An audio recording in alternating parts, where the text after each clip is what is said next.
Good afternoon, and thank you for joining us at the DeYoung. My name is Devin Malone, and I'm the Director of Public Programs and Community Engagement at the Fine Arts Museums of San Francisco. I'm thrilled to welcome you to this afternoon's program, a book launch celebrating scholar Chika Okeke-Agulu's new book, Anatsui, The Reinvention of Sculpture.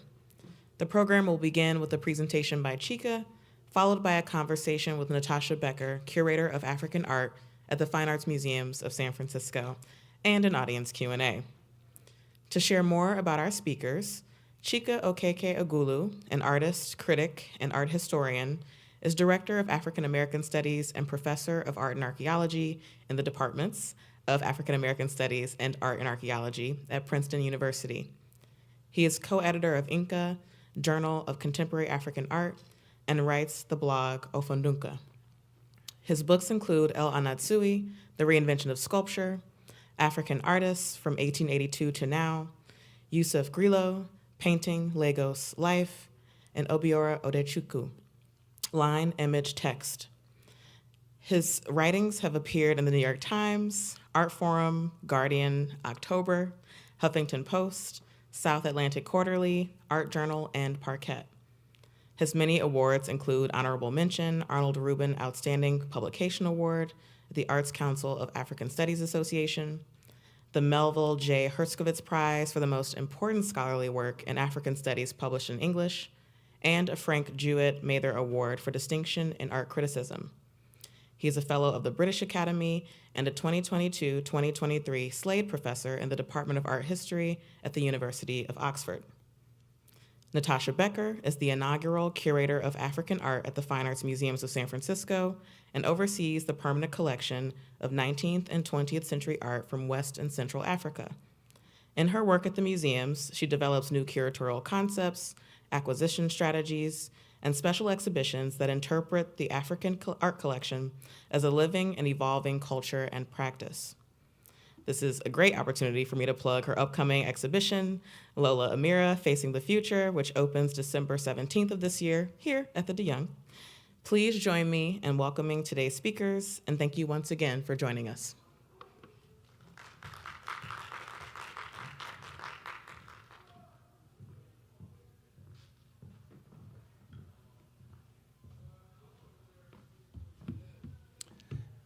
Thank you so much for the introduction, and I'm thrilled and happy to be here at DeYoung today to present the book Anatsui, The Reinvention of Sculpture, which I co-authored with my dear friend and colleague Okwui Enwezor, who is no longer here with us. So this book, Anatsui, The Reinvention of Sculpture, represents in a way the culmination of a vision that Okwui and I and some of our other friends, Salah Hassan, Ologuibe, and others, had in the early 1990s. And there's a reason I decided to include this candid selfie with Elle and Okwui in Munich. And that's because the vision that I speak of in the early 1990s had to do with Okui's decision at the time to convene a couple of his friends living on the continent, in Europe, in the United States, to think about how we might begin conversation around the work of African artists who we knew were making important work, but who were invisible, if you will, in the international art scene. And Okui's idea was, let's start a journal. And part of the argument that he presented to us was born of our individual experiences, which was If you went to any serious art gallery or museum in the United States or in Europe, in Britain especially, to propose an exhibition of any of these artists that we're interested in, the first thing you were asked was, where can we read about this, your artist or artists? And if we struggled to find something to show for that question, to say, hey, you can read about this artist in that forum or magazine or book or journal, we couldn't find good answers to those questions. And what that meant was, well, too bad. No, they must not be that important. Because if they were, there'll be stuff written about their work. And that was what Okwui pointed to and said, let's start a journal to produce the literature that will show people, museums, galleries, when next they ask. We'll say, well, go read our journal. You'll find stuff on these artists. And in the very first edition, the first issue, number 1, that came out in the spring of 1993, I was still in Nigeria at the time at the University of Nigeria. My alma mater. I had just started teaching there as a young artist, teaching drawing, advanced drawing and sculpture. I did a conversation with Anatsui, who was my teacher, my studio master. Upon graduation, I was his studio assistant when he had one studio assistant. And eventually my senior colleague when I was employed to teach sculpture. So he was the senior sculpture teacher in the department. So I did a conversation with him at that point, and we talked about his work, his journeys to the international art world, and the hiccups and roadblocks and all that in that conversation in the first issue of Unka in 1993.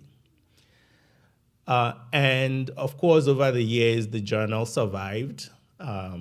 In very unlikely story of the journal, the difficult landscape within which we practiced with little support for this thing you're calling modern and contemporary African art. But of course, as we know today, that has become a very legitimate, some might say growing field in the academy, but also in museum collections and curatorial positions for this field.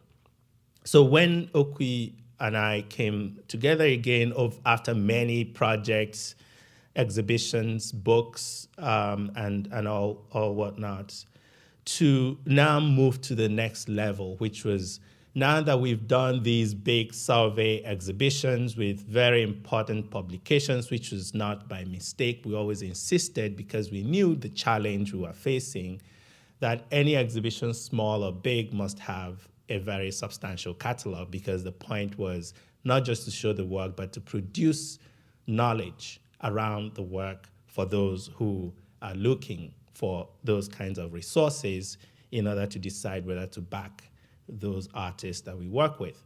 And so that was the moment we decided to go to the next phase, which was to begin projects on individual artists. And Anatsui was clearly the first choice for both of us. Me especially because of the long history that I've had with him, that ended pretty much, I became a student of his work, not just a friend and colleague and all that. So we decided to work on a book on Anatsui. When Okwui was hired, this was actually when he was in San Francisco. We decided to work on a book on El, but that became something else. When he moved to Munich, heading the Haus der Kunst with its magnificent halls and galleries, we thought that this was the best space to actually think of an exhibition of Anatsui's work, given where he was at that time, right, as an artist, the monumental works that he produced. So this was when we decided to put a hold on the book project and instead pursue the exhibition, because it was easier to work on an exhibition than on a monograph, a book at that point, Okwui being the director of the museum and the chief curator and all of that. So we moved our attention to producing the book. The exhibition. In 2019, that exhibition happened. Anatsui, the Triumphant Scale at Munich, the Haus der Kunst. Okwui died a week after the opening. We could not, once we began the project of the exhibition, the catalog that we were going to produce for the show did not happen, even though if you go online today, you might see advertisement, or rather announcement for the book Anatsui, Triumphant Scale. That book never happened. Instead, we began to think about, since the exhibition catalog was not going to happen, Okwui was already very sick at that point, to go back to the idea of a monograph, right, that is not an exhibition catalog, but the initial idea that we had. And that's where we were when he died in 2019. So I had to spend the next year and a half to recover from that exit. And when I came back to the project, it was basically to then work on the manuscript of the book that we have here today. The one note is that it was important at that point that for us, the way we worked on all our projects, we argued a lot, to decide on anything that we ever did. So books, exhibitions always had to, amazing debates and arguments and stuff. But so for the book, we outlined already very elaborate chapter descriptions, what we wanted to do in each chapter. That's how we worked, our joint projects. So that was what I had after he died, to then write, much of the book, apart from the sections, a few little sections that he had written before his exit. And so I had to finish work on the book that we have today. Two things to point out about this book is that one of the most important tasks that we set for ourselves is to return, or rather to emplace Anatsui and his work within what we knew was a thriving intellectual and academic context in Nigeria and Ghana of the 1970s, which is where he came out of. Because it was important for us to do this, given that much of the scholarship, criticism of Anatsui's work after 2007, when he appeared in Venice, seemed to suggest that he was so exceptional, right, as an artist working on the continent, and that's why, of course, he is a major international artist. Not because of where he came out of and where he was, but in spite of that. So the book does the important work, we think, of emplacing him within this intellectual history. And that's why publications on his work catalogs would often include the photograph that we see on the screen of L and someone to the left of him that few identified. And that was exemplary of the work that we needed to do. That this happens to be Chinua Achebe, perhaps the most important writer ever to come out of the continent, and as many know, is one of the most respected novelists the world has seen. So to remember that this was the same context that produced a Chinua Achebe or a Wole Soyinka, the Nobel laureate, that Anatsui came out of, was very important. And there's a long history that goes back to the early decades of political independence on the African continent and the debates around art and literature at the time. That was the formative years of Anatsui that led to the work that would know him today. But also at Nsukka, he belonged to a group of artists called Aka Circle of Artists. Much of the work the world would know about after 2007 was developed within the context of this group of artists called Aka. So this is a clear and very important point that we wanted to make in the book. The other is, how do we think about sculpture that Anatsui has made? The idea of reinvention of sculpture in the title of the book was simply a way of pointing to this enigmatic object that Anatsui invented in the early 2000s. This thing that is painting sculpture, it's fabric made of metal, it's always changing form because you can never reinstall it in the same way that it was installed the last time. And that was an important part of the idea behind the sculpture that Anatsui was working on. And this is something that he was already developing through other media for years, in terracotta, in wood, before he arrived at the bottle cap medium to advance what we call metamorphic form. And that is what we see on the screen, example of that. The wood sculpture from 1990, Wonder Masquerade, you can reconfigure the shape of the sculpture and it will look different as much as you want it to be. When he discovered this metal medium, he took that to even the next stage because of the way that the work is manufactured, is produced with sewn together more or less with aluminum wires. And what that has allowed is that this one work would look different in the next venue where you see it. So red block has been shown more than 10 times, and you have 10 different versions of red block. The same thing with black block that you also see on the screen.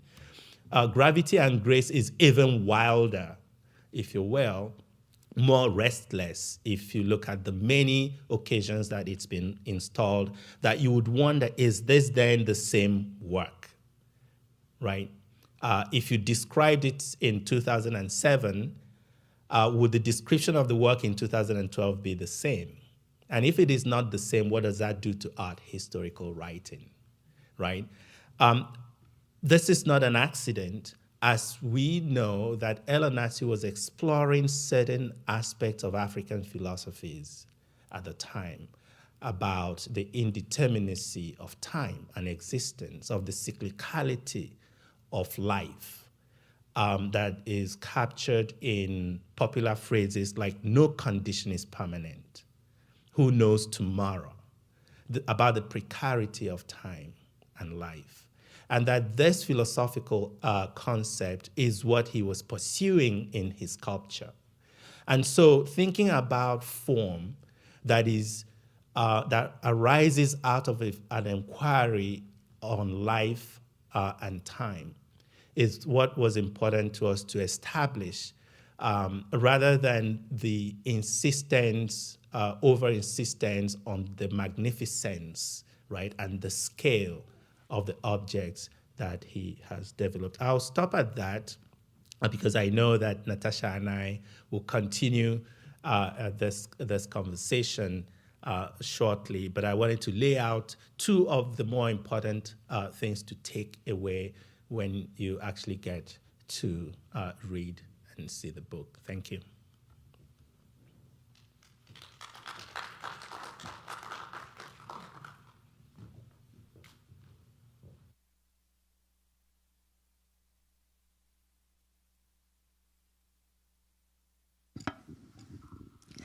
Thank you so much for being here, Chika. It's such a great honor to share this stage with you and this occasion, the publication of this extraordinary monograph that was created by yourself and in conversation with Okwui Enwezor as well as Anatsui. And I just love the personal and professional impetus for this work and the passion for creating this monograph. And I'm so glad you started where you did, because you know, at the end of the book, and I'm not really giving anything away, but this book is so beautifully written that I highlighted some passages that I'd like to share, because I'd like to give you a sense of the writing as well. And so I'm starting at the end, but I think it's also the beginning. Last act, and this is in chapter 5. It was nearly midnight in Munich on March 8, 2019. The opening ceremony and dinner for Triumphant Scale had ended less than an hour before, and I had returned to see Okwui. He had monitored the proceedings from the other side of town via a live feed to his hospital room. I was anxious to know what he thought about the evening, how he felt about the exhibition, now that it was finally opening to the public viewing and scrutiny. He was very weak, battling an illness that had made it impossible for him to fully participate in the last processes of installing the exhibition. But seeing me, he beamed and raised a fist. We bumped. All he could say was, "We did it." We did not say much more, though I stayed for a while, till he found sleep. And that's such a beautiful paragraph where you describe this almost lifelong quest for both of you that coincides with an artist like Anatsui's lifelong quest, 50 decades of work, 40 decades, 50 decades of work, yes, and really only the last 10 hitting, the metamorphic form that you describe. Yet his investigation takes, place over several decades. And so I loved the overlapping of your own biographies with Anatsui's biography, and that you come from West Africa, and a place that in the 50s, 60s, 70s was so vibrant and so intellectually stimulating and undergoing enormous changes. And in your first chapter, you lay out, what that was like for an artist who was born in the British Gold Coast, raised and moved between the Gold Coast and Togo, then to Ghana, then to Nigeria, and also, Senegal being such an important center as well for cultural ideas and post-colonial ideas. And he's this mobile thinker, and he moves through spaces too, and he's engaged with that British colonial history, and he's engaged with European ideas, and he's engaged also with classical African ideas and with African intellectuals. And in the 90s, you were a young man, and you were also at the kind of just when this was starting to maybe turn a corner, from those decades of post-colonial, change and excitement, but also challenge. And I just thought, how exciting that you are also, in some ways, the beneficiary of this intellectual and historical tradition, because as a young man, interviewing your mentor and your professor and engaging with him on that level too. So I found that really fascinating about the book, is that there is this although it's not stated, but there is this interweaving of your biographies with Alanatsui's biography. Yeah. I think it was very important to lay out this landscape that is full of people, individuals, networks of individuals, institutions, and a long history. There was a reason we had to spend one chapter describing this moment in the 1960s, Africa, the decade of political independence, precisely because Anatsui was going into college at the time. And in independent Ghana, Kwame Nkrumah, the first president, was one of the foremost Pan-Africanists of the mid-20th century. And one of the cultural movements that he set off was something called Sankofa, which is an Akan term for return, go back and pick, which became a model for the kind of scholarship that writers and artists of that decade and beyond would engage in. What is Africa to me?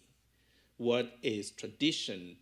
What does it mean to the modern and contemporary writer and artist to think about African artistic and cultural traditions, given that they were almost all educated in British-style institutions, where they were told that their ancestral heritages meant nothing. In fact, they should keep away from them because that would be a sign of atavism, a sign of degeneration, right? So that question haunted the work of artists of the time, like Chinua Achebe or Ngugi wa Thiong'o or Wole Soyinka, Taib Sali, and so many others, Aikwe Ama and all of that. And those were the writers and artists that Anatsui looked to as for inspiration when he moved to Nigeria, and especially to Nigeria because the person who led the art department at Nsukka was a close friend of Chinua Achebe, Uche Okeke, whose work he had heard of from Ghana and thought that Nsukka was the site, the locus for some of the most thriving intellectual communities. That's what drew him from Ghana to Nigeria. And that history, I think, and we both believed, was very significant and important to understanding Anatsui's evolution, right, as an artist, the kinds of questions he asks about form, right, as any modern and contemporary artist would. But at the same time, he's engaged in philosophies and ideas that are rooted in this inquiry about what the past means to an artist of now and in the present. And that's what I really enjoyed too about the book was, you get this sense of, an artist like Uche Okeke, who was just so amazing and was building institutions and teaching, but also making art. And you get a sense of just this young man surrounded by these, big thinkers and by artists that may not be known outside of, Africa, but was certainly very important and influential. Ibrahim Al-Salahi, Chuka Amafuna, Obiora Udechukwu, and a whole number of others. And so I love that you get to see through images their work, you get to see through some historical photographs, the interactions, and you get to see this intersection between visual artists and writers, storytellers, novelists, and it's the big idea. You really understand what were the big questions of the day that artists were struggling with, and the historical is also so interesting because you also show Alanatsu's early works, so the Broken Pot series and Wonder Masquerade, so his works in terracotta, his works in wood. And it's really fascinating because you see how he was really such a dogged investigator of form and of material, but also of ideas, how it could express perhaps his experience, which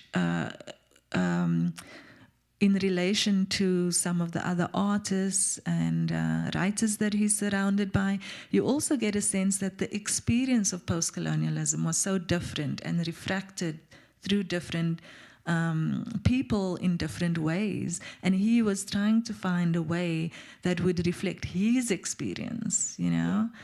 No, I think one of the tasks that we set also, just looking at Anatsui's work, had to do with the way that he has come to be, right, in the global international art industry, which is that his career and work is almost entirely locked into the metal work, right, which actually is his late work, right, after several decades of practice. You're hard-pressed to find, for instance, in major museum collections of his work, any of his non-metal work, right? And if museums say they collect deeply, when they focus on artists, you don't find that happening with his work. And that is it's not accidental. And this is really the point that we're trying to make. It's not accidental. It's that these institutions are trying to determine the condition under which artists like him get access into the world that they are defining. The work that he did in wood and terracotta, perhaps because those look too African, in scare quotes, whereas the metal work is so labile, right? You can reinscribe its narrative. You can talk about how it connects to the work of early 20th century European artists. And that gives you a comfortable landing ground, right, for engaging with his work. Whereas the much more difficult, the much more challenging history of this practice that runs through a number of decades through other media, were things that scholars and curators were not really either too willing or too courageous to engage in. And so the easy way is to insist on this single body of work. And so for us, again, it's about producing the scholarship that then would hopefully, and this is really a hope, that allows other scholars to pick up on these trajectories if they are really seriously interested in the work of Anatsui as an artist. And that's why I thought your analysis of those works was so important, because you also extract and show not only what he was investigating and how he was shaping and developing his aesthetic practice, but how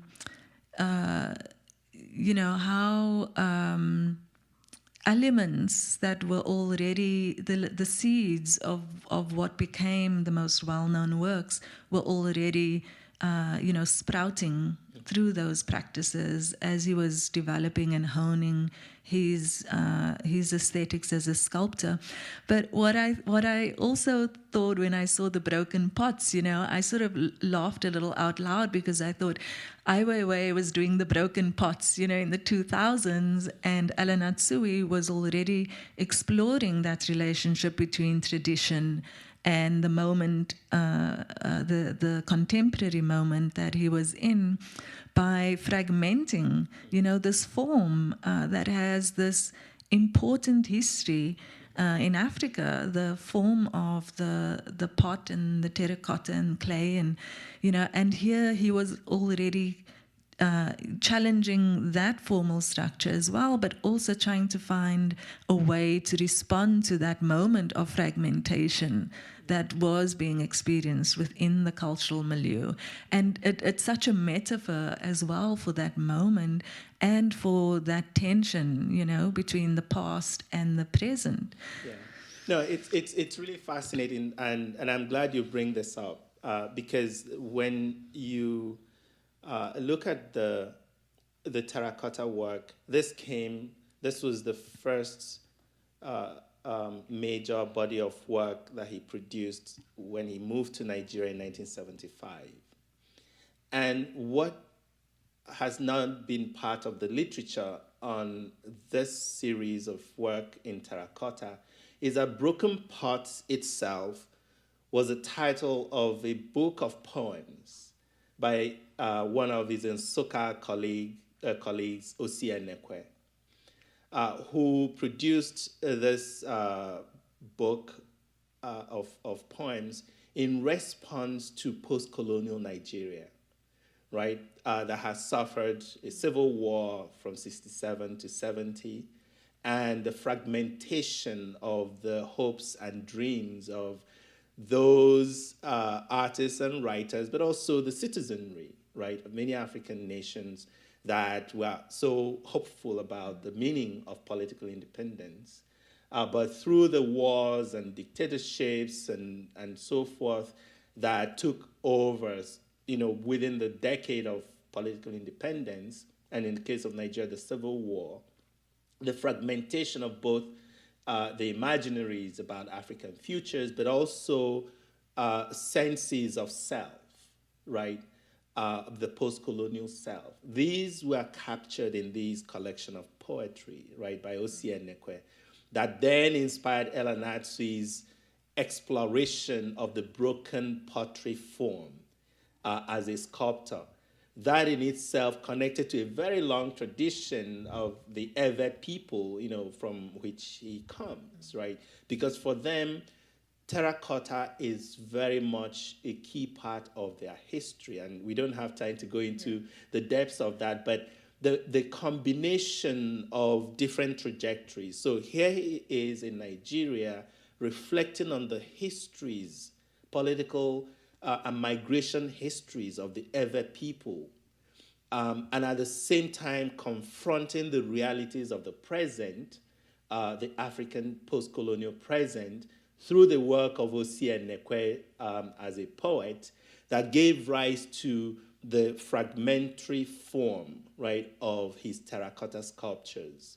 And so this idea of the fragmentary, right, of the non-monolithic form that we now associate with Anatsui as a sculptor began from this moment, after which he moved on to wood, and we just saw the example, right, of the Wonder Masquerade. So these really intricate histories and ideas that conduce to the work that we would know him for today is a key part of what we try to do.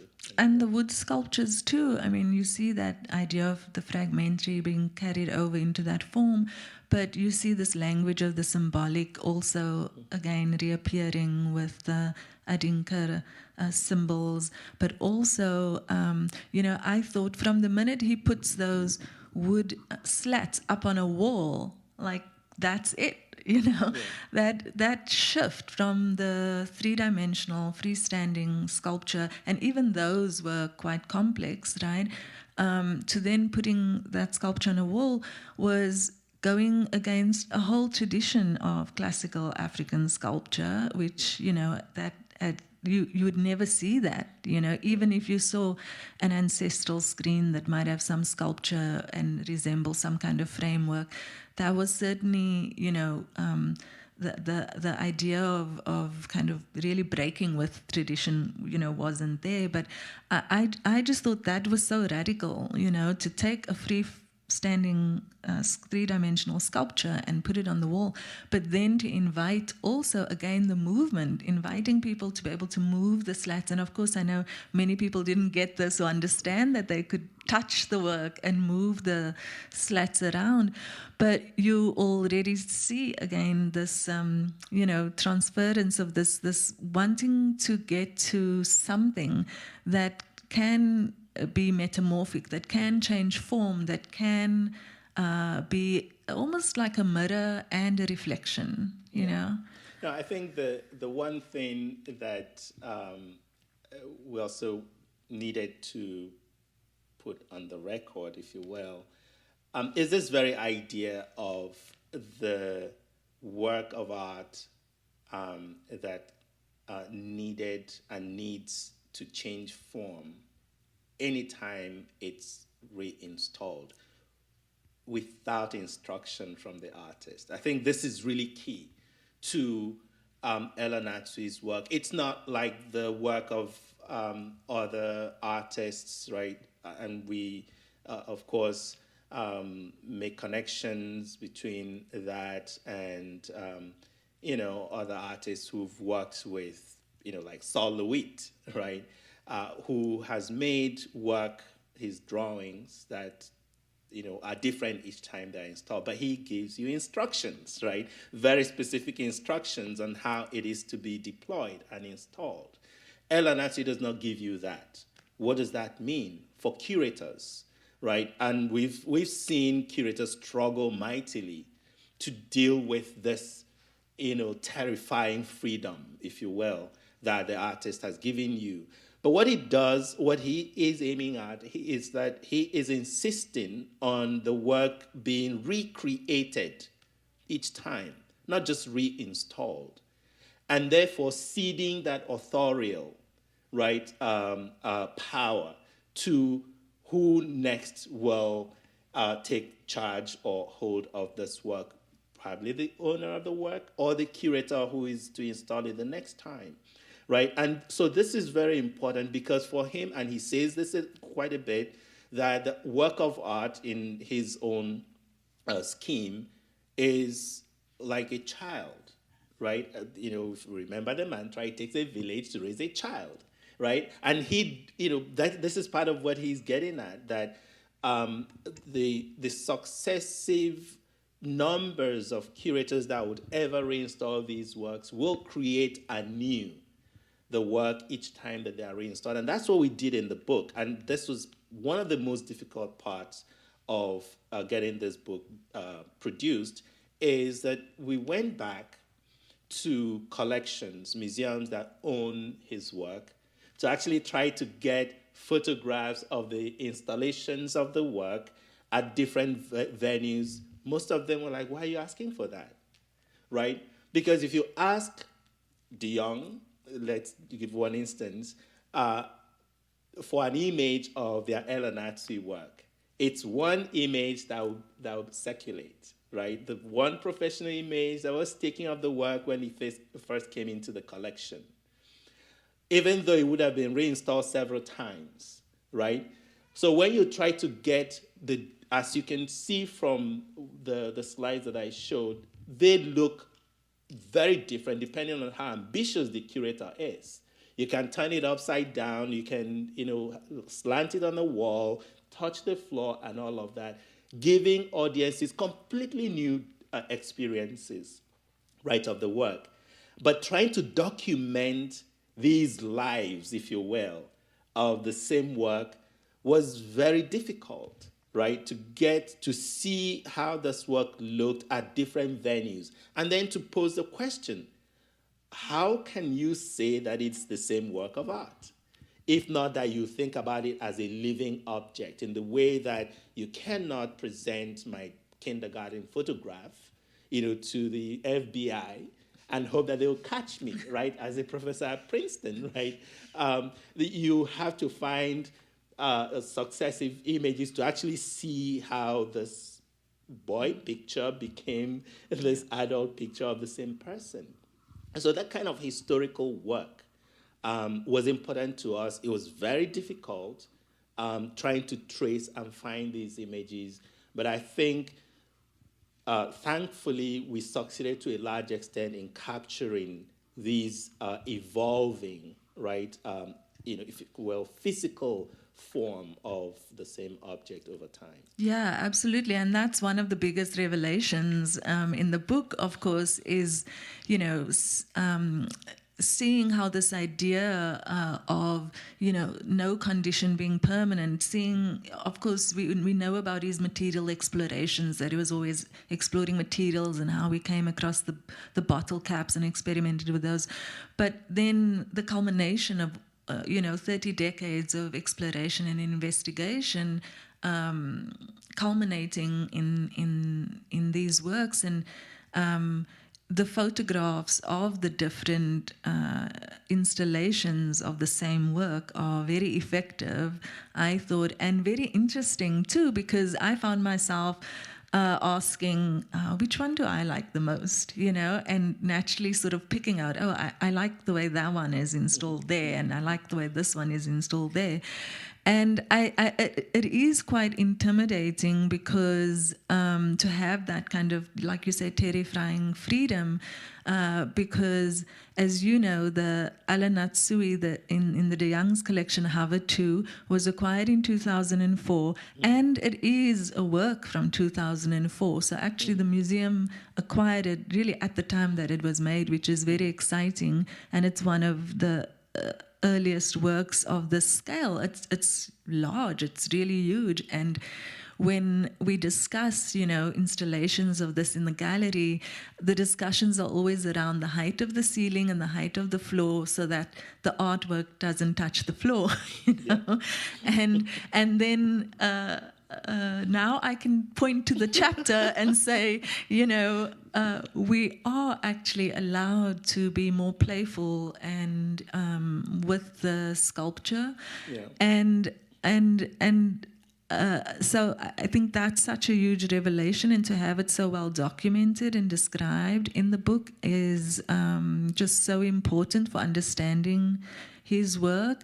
But also, a lot has been written about, obviously, the bottle caps and the relationship between Europe and Africa, and, the colonial period and post-colonial period, where this kind of, global economy of waste and of the alcohol currency circulating, and these kind of social political readings into the bottle caps too.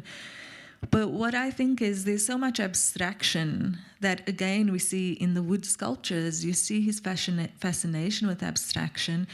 And yes, this history is embedded in those objects, in that material. But I feel that he's both like showing us something, but also asking us to see something, Yeah. And so every time we come to it and it's different and it changes, it's asking something from the visitor, from the viewer, to do some work as well, Yeah. No, I think this is important. The what he is doing with what I would call the metallic medium, because of course the bottle caps constitute a majority, right, of material that he works with in the later phase of his practice. But it's not the only one, right? Because he works with these printer's plates. At the Triumphant Scale exhibition, he did the facade piece in front of Haus der Kunst. And much of the material for that facade piece came from printers in Italy, meaning that as some of our audience might know, these are printers' plates that they use for printing books and magazines and all of that, the aluminum plates for offset printing, that still have the images, right, in the negative on those plates. So although they are metal plates and the entire piece is abstract and all of that, but each of these individual plates actually contain images. Much of the material that he has used over the years from Nigeria are from local printers, newspapers and magazines. And guess what? Among the more popular things printed in the Nigerian newspapers are memorial announcements, obituary announcements. And so in much of these metal works that involve the aluminum plates that he combines sometimes with the bottle caps contain, social histories, right? You can see this fascination with obituary and memorial events and so forth. Well, yes, because funerals are big events, social and cultural events in Nigeria, across West Africa. So you can actually read a social history into the material form, right, that he works with, quite apart from the go-to bottle caps that talks about the histories of transatlantic or colonial economies of alcohol and what have you, but contemporary histories.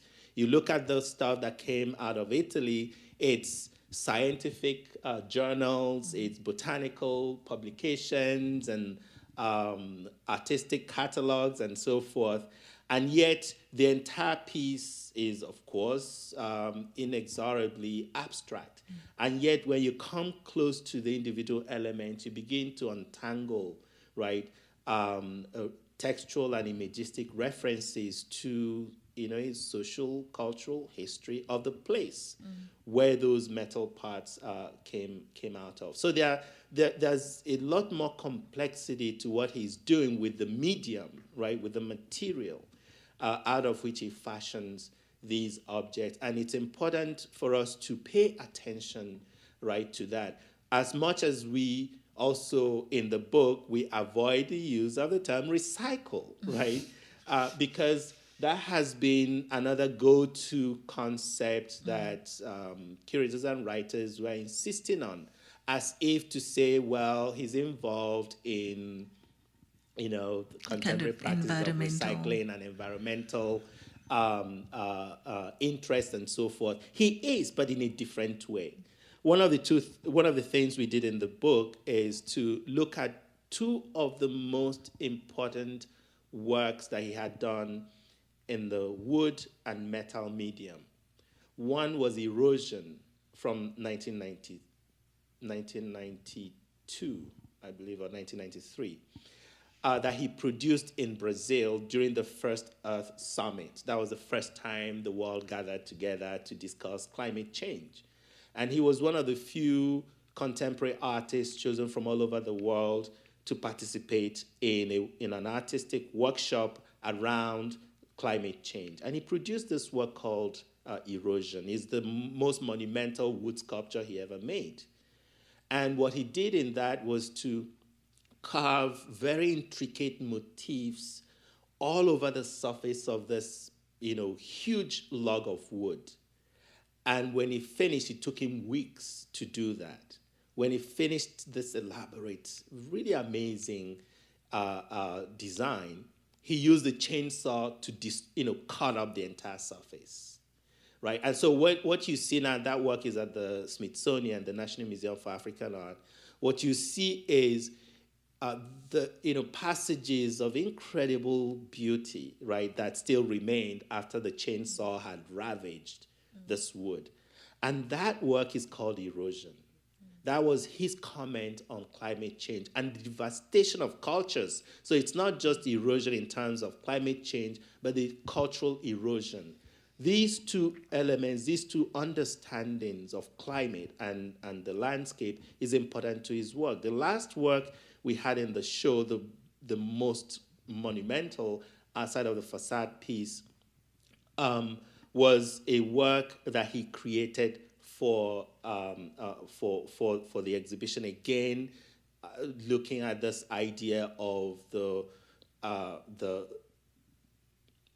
oceanic changes that are happening in our present day and the threats against cities and flood and all of that. And now, of course, we are in this year, flooding is perhaps the biggest news in terms of climate change across the planet, right? So he's interested in these ideas, but not because he's using bottle caps and recycling. That's not really where his investment in the question of climate change is. It's in the ideas that he explores through his different media. And social change and social upheaval, which was so formative to his, what you describe, his early period, and how does an artist respond to that, this constantly changing world, and how do you respond to the violence? How do you respond to the loss? How do you respond to the erasures? And still find the beauty, or still find the joy, still find the awe, still find the wonder, still find what's That's what positive. led to his picking up the chainsaw, right? And we're not talking about the chainsaw massacre here, right? But in fact, actually, he was at the time, right? In the sense that his connection to wood sculpture in the early 1980s, and that happened in the United States when he came for a residency up in Massachusetts. That was the first time when he returned to wood after his terracotta years. And that was when he picked up the chainsaw the first time as a tool for making sculpture, not just for cutting wood, right? And for him, that tool, the chainsaw, and other mechanical woodworking tools became significant, not just because of what he could do with them, but what they implied. And as I was describing erosion, right, in the Arte Amazonas workshop, the way that the chainsaw destroyed, it's a very unruly, right, tool, right? And he wasn't trying to control it, what it can do, but instead he looked to that very characteristic as a conceptual, thing. In other words, the way that the chainsaw destroys, it's a destroyer, if you will, right, of flesh in chainsaw massacre. Yeah, it became a mechanism for him to do this experiment. Metaphor, right? Yeah. It becomes a metaphor for what the colonial, right, experience did to many African societies and cultures, right? So in looking to the metaphoric in terms of his medium and process is also very crucial for us to understand what he does as a sculptor. It's not always only about the scale, especially when he moves to metal work that manifests itself, as he says, most efficiently in the monumental scale. But it's not necessarily to celebrate the monumental, because this is really what we're also trying to grapple with in the book. What is the nature of these large-scale objects that he makes? How might we think about scale, right, in Anatsui's work? These large-scale objects that are also fragile, or at least looks fragile. These walls that he would construct that you can see through, right? These metal objects that you can fold and crunch and bend and reshape. What is the nature of the subject? Right? If anything, it seems to me like he's very much undoing monumentality and dismantling monumentality by draping something else, that is porous, that is mobile, that is malleable, shape-shifting onto that monumentality, because there's such an enormous contrast between the monumentality of an institution like Haus der Kunst and his intervention, work, his intervention, yeah. And that was really one of the things that he found attractive, right, in accepting the invitation to work on this exhibition. He created specific works also for the exhibition itself, including, of course, the facade. And when you see what he did to the severity, right, of the classical facade, right, of the Haus der Kunst, which, as we know, has its own history that goes back to the Nazis, right? The scale, the monumental, the idea of the monumental that the Nazis espoused through their architecture, right? For him, it was how to unmake that through a work that matches the scale of the facade of the Haus der Kunst, but really unmakes the ideology that results in the architectural monumental, right, of the museum itself. And so the juxtaposition of this fragmentary object, colorful, if you will, against the classical, structure, colorless structure of the architecture, right, of the building, was his way of making both the physical reality of the building, but also the symbolic and historical aspects of the structure itself. Well, this book is filled with so much that is enlightening and just so engaging and eye-opening that I encourage you all to have your own copy. It will really change how you see Anatsui's work and sculpture, and also how you maybe think about art history and interpretations of artists from Africa. We could go on all afternoon, I'm sure, but I would also like to open the conversation to some of our audience members. Please feel free to raise your hand. I think we have a microphone that will be delivered to you. I have a question. First of all, I've watched his work for many years, and this was eye-opening because I had a very different understanding. So I want to ask you, was there a school in Ghana when he was growing up, an art school? That was the first question. And the second is, where is Twin 77 in all of this in Nigeria, if at all? Okay.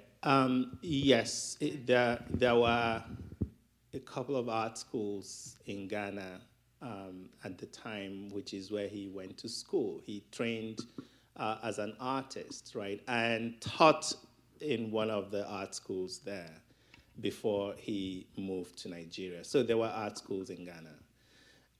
As I mentioned earlier, most art schools that were established in the mid-20th century before the decade of political independence were affiliated to British schools. And so they supervised, the kind of courses and exams and all of that. It's part of the colonial heritage. That continued well into the, beyond the 60s in many places. But it was at Nsukka that when Okeke in 1971, after the war in southeastern Nigeria, became the chair of the department, he began to make those institutional structures, those pedagogical systems that were established during the colonial regime. And so that was also part of what attracted Anatsui to Nsukka, especially because of that work going on in that school. The second part of your question, Twin 77, for those who might not know, Twin 77 was one of the more important artists that came out of what's referred to as Oshobo School of Artists, mostly established by a German critic and curator Uli Bayer in the early 1960s in southwestern Nigeria, based on the idea that Africans didn't need to go to art school to be artists. It's a whole debatable concept, but 377 was one of the most successful and important artists that came out of that. So yes, he belongs within the broader history of post-independence art that emerged in Nigeria in the 1960s, as did other artists from Osogbo, like Jimo Buraimo and others. Yes. Thank you. Thank you for your question. Sure.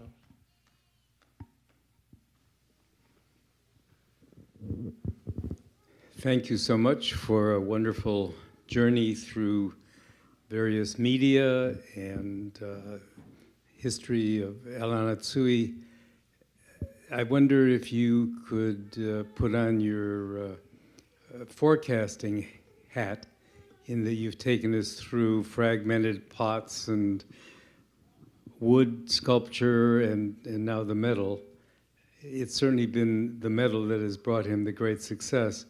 Do you expect him to develop in some other direction or elaborate in some way on what he's doing now?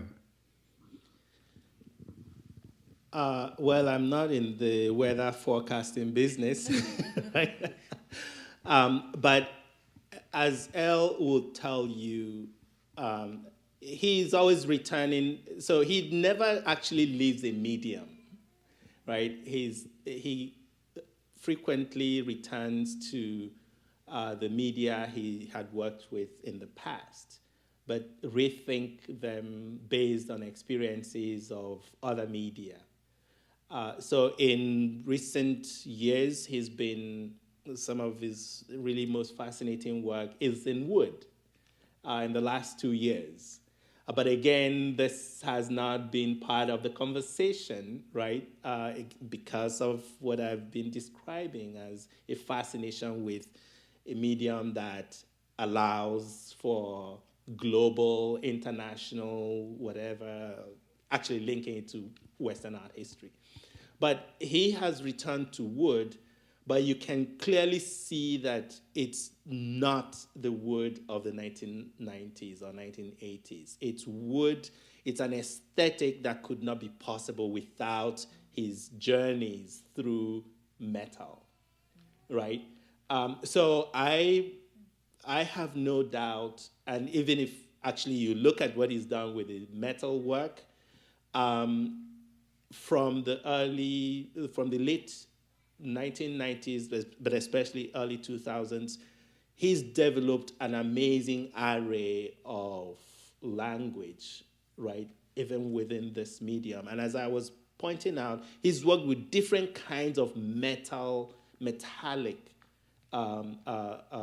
media, right? So I don't know where he's going to go. He doesn't know either. If you ask him, he will give you a shrug, right? And what you see is what you get.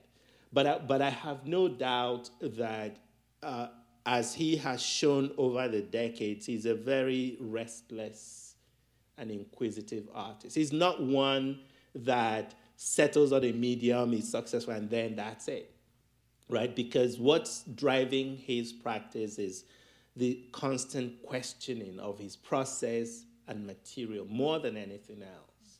So I have no doubt that he, even in this late period of his career, is going to keep questioning. And I suspect he will be more interested in physical movement. Yeah, not only the sort of metaphoric movement that we articulate in the book. I think that physical movement of material will become an important element to what he's going to be exploring in the future. I think we have time for one more question. Yes, there's one.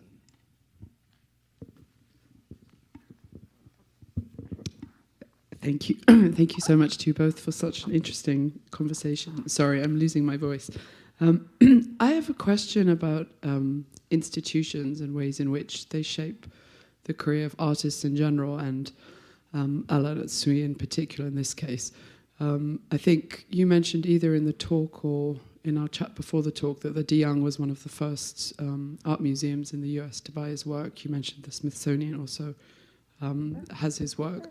Can you speak to his kind of reception and his career as a US artist and the way in which he's been received here? And I'm really interested in the kind of very practical networks, events, individuals who kind of make an artist's career, really. I don't know if that question makes sense. Yeah, well, I guess, okay, so to back up, yes, De Young was one of the, if not the first major US museum to acquire Anatsui's metal work, right? A Hovor from 2004, as Natasha mentioned earlier. And in truth, that's why we're having this presentation of his book here, in acknowledgement of that fact. Because I know how much some of us were struggling to get attention to the artists that we're interested in and were, writing, curating, and discussing their work, right, in various fora. But of course, his career has been incredibly successful, right, in the years since the late 2000s here in the United States. As we also very well know, careers of artists or their journeys into museums can often also depend on how successful the dealer or the gallery that represents the artist is. This is part of the art world that some of our scholars don't want to talk about, right? But that's part of the reality, that if you have a very successful commercial gallery that pushes the work to museum collections, the artist gets collected by museums. This is the way it works. Or the other part of it is if a trustee is a collector of your work, it's not a bad thing, right? But so there's that element. There's also the fact that so many people, students we've trained, colleagues we've worked with in museums, academics who decided to pay attention to some of these artists that were screaming, we've been screaming, hey, have you actually taken a look at what this or that artist is doing? So there's that aspect, and L and his work has benefited from that the more an artist is written about, the more that artist is thought to be important, right? This is how it works. And I often say, if you want to know important artists, go to a university library and see how many shelves that artist occupies. That's how, oftentimes, that's one way to know which artists are important and which artists are not, right? So it's very, and this is why for us publications, or rather, let me put it this way, exhibitions as sites of knowledge production was very crucial. That it is not enough to present the work, you have to actually articulate why that art and artist is important. That's the work that you might say of, scholars in departments of art history and so forth. But if you're not lucky to have those resources, as modern and contemporary African art didn't have for a long time, then the curators who are interested in the work will necessarily do that art historical work until you have more hands coming in to take charge and participate in knowledge production. And I think there's another aspect to your question, which Chika is being very modest about not highlighting, but I can, and that is the shifts that took place institutionally in academia and in museums in the United States in the between 1998 and the early 2000s was very important to prepare the way for artists like Anatsui too, because in the 1980s, and prior to that, it was about classical, traditional, historical African art.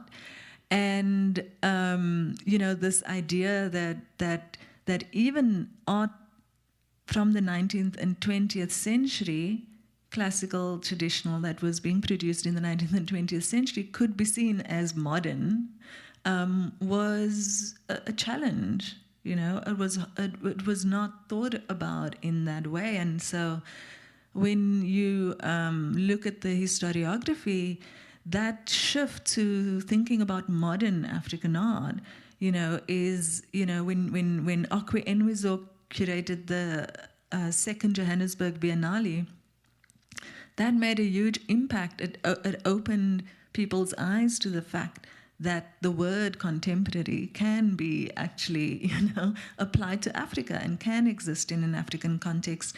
And the artists that, from Africa who were making contemporary art were part of that Biennale. And that was a big eye-opener. But then, coupled to that, Chika's been in academic art history for a long time and has, really fought for modern African art to be recognized and to have a legitimacy. And so I think that institutionally, all these shifts were happening between, the late 90s. I mean, Nka Journal was started in 1994, so the 1990s is this kind of battleground, in academia and institutions for redrawing the boundaries of African art. And I think that was actually the title to the first issue, was about redrawing the boundaries of African art and challenging where those boundaries were and shifting that to incorporate diverse practices. So I think that really was a big eye-opener in the reception of African art in the West, and played a major impact on the recognition of artists like Anatsui in the 2000s. I came to the US in the 2000s, and in New York I saw lots of exhibitions of contemporary African artists, South African artists from the continent. The 2000s was a really fertile time for artists, having visibility. Yeah, and if I may add something to that, that speaks to this question of institutional recognition. In 2007, right, the Venice Biennial, Robert Storr's Venice Biennial happens, and that's when Anatsui was revealed to especially American and some European audiences. He had been circulating actually well in Japan for years, winning prizes all over the place as a contemporary artist. They have some of the best Anatsuis. Yeah, in the world. They paid more attention to Anatsui for a long time before, Europe and the US. But after Venice Biennial, the Met acquired one of the works that were in Venice. But they already had a work by Anatsui before Venice. That work was installed in the African Gallery beside a kente cloth. In the African Gallery, as if to say African art is moving, right? Is evolving from the traditional kente cloth of the Akan to the metal fabric of Anatsui. That's how that work was presented in that collection. And then Venice happens. Anatsui becomes contemporary artist. The larger piece that was shown in Venice came into the collection, but not in the African Gallery, right? Because he's a contemporary artist. So Anatsui in that space, one half of him is an African artist that you can understand by looking at, so-called traditional African art. And then the other half of him is a contemporary artist that has no connection to Africa, but he's a floating international artist that you can plug in any history and it works for him. So this is a crucial point, because that, although I hadn't said this before, that is part of what had kept the wood sculpture out of conversation, because that is the work that is usually thought of as, Africans, they made wood sculpture. And so this is too African to be inscribed into a contemporary collection, right? So if we are talking about institutional reception of his work, it has had to take serious, rethinking or compelling the scholarship to really rethink how it receives an artist like Anatsui or other artists like Ibrahim El Salahi, right, from the Sudan, who for years, Ibrahim El Salahi is probably, I would argue, the most significant 20th century African artist, who has had a long career. He's in his 90s now, through the MoMA in the 1960s and elsewhere, but who we had difficulty finding any museum in the United States to exhibit his work. He still hasn't had an exhibition. And he still hasn't had, by the way, had any solo exhibition. Now it became in a struggle. If you cannot make an argument for the significance of Ibrahim El Salahi, good luck with your other, perhaps even less accomplished African artists. It had to take a detour of finding an institution in the UAE to agree to produce a solo exhibition of Ibrahim El Salahi to show him, in other words, to the world. And well, because the UAE has these great museums that curators out here in the United States care about, suddenly he got a show at the Tate. That same show could now go to the Tate, where he became, a superstar. He is in his 90s, right? So if we're talking about institutional reception, artists like Anatsui have not had really that smooth ride as you might think, right? Because it took a lot, right, for someone like him to get solo exhibitions, even in the United States, even though his work was circulating well, right? And it's the history of modernism too, and of modern art in the West, that's been very oppressive to modernisms elsewhere. And the recognition that there are multiple modernisms. Kobina Mercer has written about this, Keith Moxie has written about this in scholarship. But for that to translate into, museum practice or, scholarly practice or, just the public imagination, has been really challenging when, when public culture is dominated with the idea of the great modern artist as being, from the West. And so I think that space hasn't really opened up for us to see that modernism is much more complex than this idea and this history that is very linear and very much, coming from a Western intellectual tradition. And that's what is so fascinating about this historical chapter in the book, is that you see these multiple modernisms, this grappling with, with that moment of modernity, because modernity isn't a dot that you can plot on a line. It's this idea of, grappling with what is new, with what is the situation right now, and how to invent and reinvent from there. So I think that's been a real burden on the great modern artists of Africa.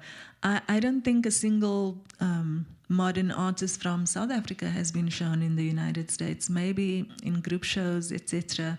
But for William Kentridge. But pre-modern. So then maybe pre-modern, but preceding, before William Kentridge, the school of painters and sculptors that were also actually much more closer to where, West Africa in the 1960s was, in the 1930s and the 1910s and the 1920s. Yes. And so I think this problem of always trying to plot a line, a dot along the timeline is what is so problematic, because I can see these connections between, artists, modern artists in the between 1920s, 1930s, 40s in South Africa with the artists, which is not about one being behind or before or whatever, but is about this new language, the kinds of questions, the kinds of experiments, the kinds of ideas, that was the constraints, the freedoms, the problems, etc. So, get the book is all I can say. It's a really wonderful read, and really important and significant in helping us understand the evolution of an extraordinary artist's practice. And thank you so much for this labor of love and this incredible scholarly work as well. And